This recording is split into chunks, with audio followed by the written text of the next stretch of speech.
On Christmas Eve, 1945, 5 children went to bed in their family home in West Virginia. By morning, their house was nothing but ashes, and the children had completely vanished without a trace. But here's what doesn't make sense. The fire burned so hot, it supposedly consumed 5 young bodies entirely. Yet the family cat survived unharmed in the basement, and a pile of Christmas presents sitting nearby remained untouched by the flames. For over 75 years, the disappearance of the Sodder children has baffled investigators, spawned countless theories, and left a family desperately searching for answers. What really happened that night? Was it truly a tragic accident, or was something far more sinister at play?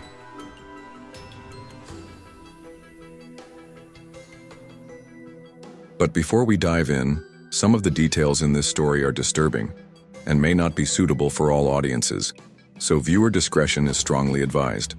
As always, remember to hit the like button, subscribe, and turn on post notifications to stay up to date with the channel.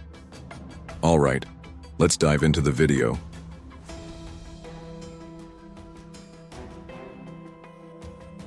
Fayetteville, West Virginia, 1945. A small, tight-knit community nestled in the Appalachian Hills, the kind of place where everyone knows your name, and secrets don't stay buried for long.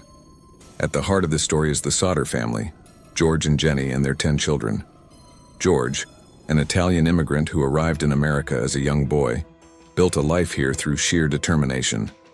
He ran a successful trucking business, owned property, and provided for his large family. Jennie, the backbone of the household, kept the home lively with the chaos of 10 kids: John, Joe, Marion, George Jr., Maurice, Martha, Louis, Jenny, Irene, Betty, and Sylvia, the youngest at just 2 years old. The Sodders were well liked, but George wasn't without enemies. As an outspoken critic of Mussolini's regime in Italy, he'd clashed with members of Fayetteville's Italian-American community who supported the fascist leader. Whispers of resentment followed him.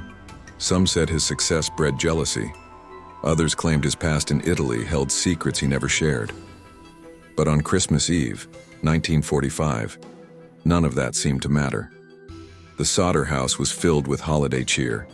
The kids played with new toys, and the promise of Christmas morning hung in the air. Around 10 p.m., the phone rang. Jennie answered, expecting a holiday greeting.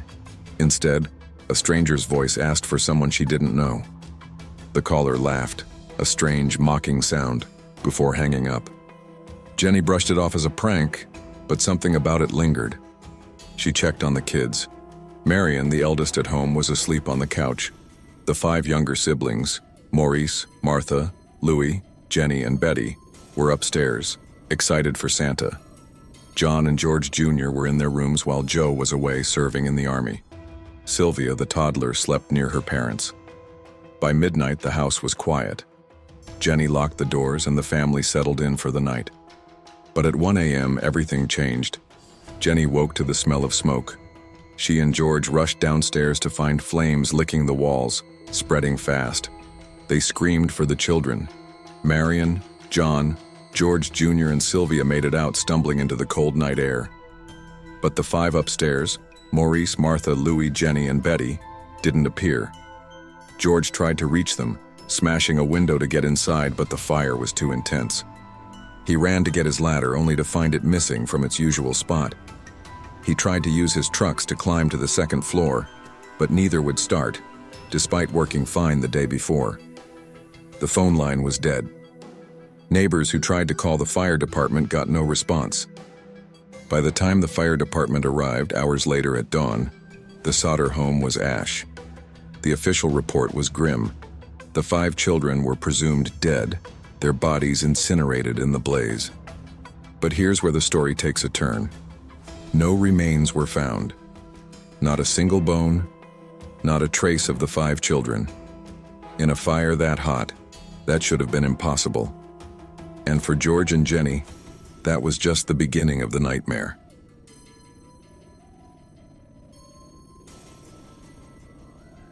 A house fire in 1945 wasn't uncommon. Faulty wiring, a stray ember from a Christmas tree. Accidents happened. But the Sodder fire wasn't like other fires. The more George and Jennie looked, the less it made sense. Let's break it down. First, the fire's origin. The official report blamed faulty wiring, but George had recently had the house inspected. The electrician found no issues, then there was the speed of the blaze. It consumed the house in under an hour, yet fires that intense typically leave something behind, especially when 5 human bodies are involved. Human remains don't just vanish in a house fire. Even in crematoriums, which burn at over 1,800 degrees Fahrenheit, bone fragments remain. The Sodder fire, according to experts, couldn't have reached those temperatures in the time it burned. Yet when the ashes were sifted, nothing was found. No teeth, no skulls, no trace of Maurice, Martha, Louis, Jenny, or Betty. The fire chief suggested the bodies were completely incinerated, but George, a practical man, couldn't accept it. He'd seen fires before, he knew something was wrong. Then there were the strange events leading up to the fire. That prank call at 10 p.m. wasn't the only oddity. Weeks earlier, a man had visited the Sodder home, offering life insurance. When George declined, the man grew angry, warning, "Your house is going to burn and your kids are going to go up in smoke." A chilling threat, brushed off at the time. Days before the fire, another stranger was seen lingering near the property, watching the children play. And then there was the ladder. George kept it against the house for maintenance, but on the night of the fire, it was found down an embankment 75 feet away. His trucks, which he swore were operational, refused to start. The phone line, later inspected, had been cut, not burned. The fire department's response was another red flag. Fayetteville station was only 2.5 miles away, yet it took them 7 hours to arrive. The chief later claimed they were understaffed and delayed by the holiday, but locals whispered about corruption. Some said the chief had ties to the same Italian-American community George had clashed with. And then there was the investigation, or lack thereof. The fire was ruled accidental within days. No autopsies, no thorough search for remains. The Sodders were told to accept their loss and move on. But how do you move on when every detail screams conspiracy? George and Jennie refused to give up.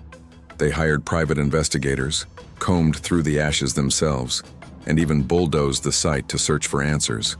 They found household appliances, scorched but intact, proving the fire wasn't as hot as claimed. A local crematorium worker told them it was impossible for 5 bodies to leave no trace. And then, a chilling discovery. A small, charred object buried in the rubble. It wasn't bone. It was a heart, preserved in a jar. The fire chief claimed it was a beef liver never sent for analysis. Why was it there? Who put it there? The questions only grew.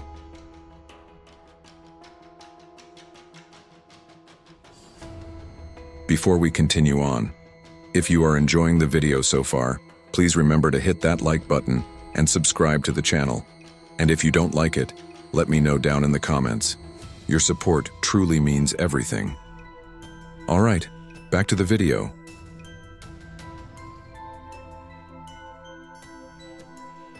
The Sodder family didn't just lose their children, they lost trust in the system. With no bodies and a botched investigation, they began their own search.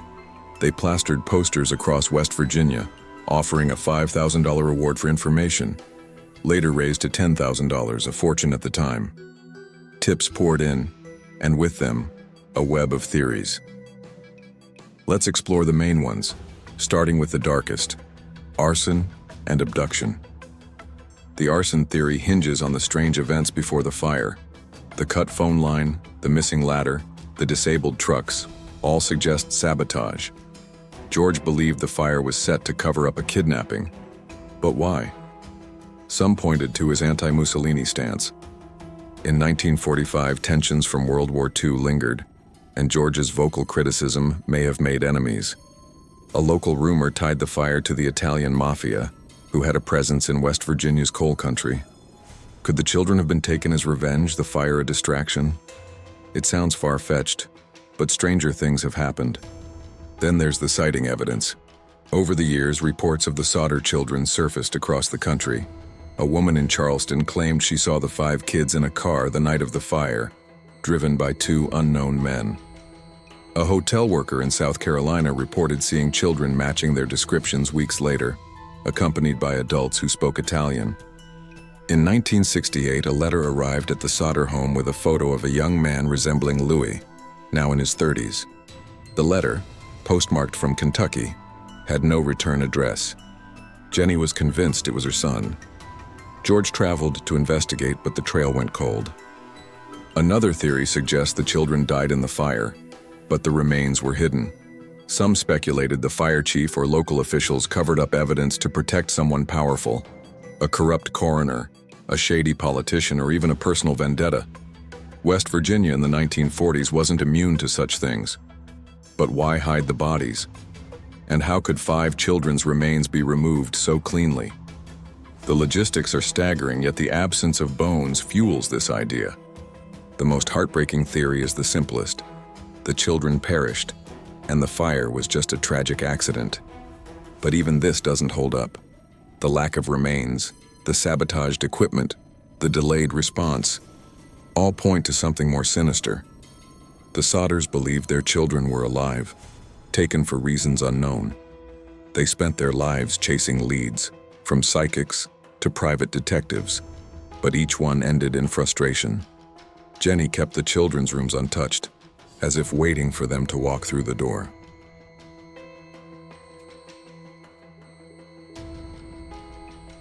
Chapter 4. The Legacy of Loss. George and Jennie Sodder never stopped searching. They erected a billboard on Route 16, displaying the children's faces and a plea for information. It stood for decades, a grim reminder of the mystery.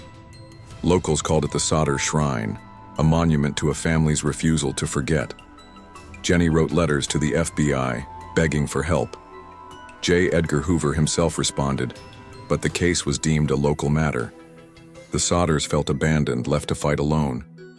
George died in 1969, Jennie in 1989. Sylvia, the youngest, carried on their search until her death in 2021. The surviving siblings never believed the official story. They passed down the mystery to their children, who still seek answers today. The Sodder case has inspired books, documentaries, and countless theories, but no resolution. Was it a vendetta? A cover-up? Or something we can't even fathom? The Sodder children would be in their 80s and 90s now if they're alive. The billboard is gone, the house rebuilt, but the questions remain. What happened that night in Fayetteville? Who cut the phone line? Where was the ladder? And why, after all these years, has no one come forward with the truth?